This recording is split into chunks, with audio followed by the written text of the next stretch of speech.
Hello and welcome to another episode of Binocular Insights. My name's Russell and I'm here with Southwest Optics in Torbay in Devon. And today I thought we'd do something a little different and make a comparison video of that of the famous Porro Prism design binocular, which has been around since Ignacio Porro invented it in 1854 of the late 19th century, and then the more conventional, modern and fashionable roof prism design. So what are the differences? Well, historically, the Porro Prism design binocular has two wider spaced objectives, which contributes to that very interesting three-dimensional pop of the subject compared to the background. And some people love Porro Prisms for that separation. It's very much how Leica get their Leica look.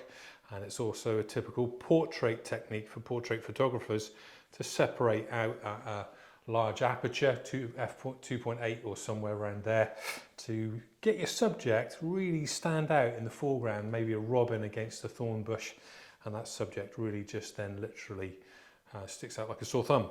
So why did Porro Prism binoculars perhaps become less popular? Well, to some extent it was because of the width and the weight and the bulk. Maybe they're a little bit wider. However, some of the other factors that make a Porro Prism really unbeatable are its light transmission, with the optics generating typically very easily around 95% light transmission or more. So what that means is, as a result of that high light transmission efficiency in the system, you're not then dependent as much on high quality silvering of the prisms, very expensive multi-layer coatings on the prisms and on all the lenses, on all the air to surface areas where the prisms come in contact with the air, because you're already maintaining that high volume of light in the first place. You're not desperately hanging on to that amount of light that is otherwise being challenged with every multiple surface of light in the system on a roof prism binocular. And why is that? Well, because in a Porro Prism binocular, each optic side only has two prisms. And so you only have a limited number of air to surface contact points for each prism. And so in total, there's a minimum amount of obstruction to the surface of the light transmission going through the whole system. And so that means that there's less compressed sand, which is what glass is. There's less physical obstruction, less light capacitance being stored in the system.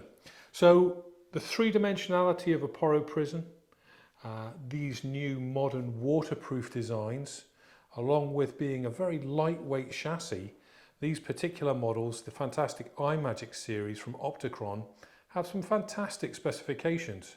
It's completely waterproof, so that box is ticked. Another plus for a modernised Porro Prism. It's lightweight. It's under 900 grams. This is about 850 grams. And it is a pleasure to use and hold for a prolonged period of time. And this is a 10 by 50 size piece. So large objectives, 10mm eyepieces, a massive 5mm exit pupil. So with that extra high light transmission, this is a fantastic consideration for a low light performer and a real one-stop shop binocular that you could use from dawn till dusk. As we said, it's lightweight, and even though this is a 1050 configuration, this still has a wide field of view of 93 meters at 1,000 meters. So all in all, you can see why some people love passionately the 1050, and in particular in the three-dimensional realm that a Porro Prism offers, unlike anything else, for image separation and pop from the foreground to the background subject. So that's a little taster. Some of the roof prism principles really are that they're narrower, they can be more compact, they don't necessarily have to be as long as this. Typically this is another 1050, so quite a long design in the Oregon 4 series from Opticron. But many of the roof prism designs are waterproof and slightly shorter as well, and many of the compact mid-sized binoculars, as you know, are quite small in this dimension as well, the overall length. So there's a little comparison between the two, and if you've never tried a Porro Prism binocular, I highly recommend that you try the Opticron series, and in particular the 1050 is a real light gathering special piece. Thanks very much for watching. See you in the next video.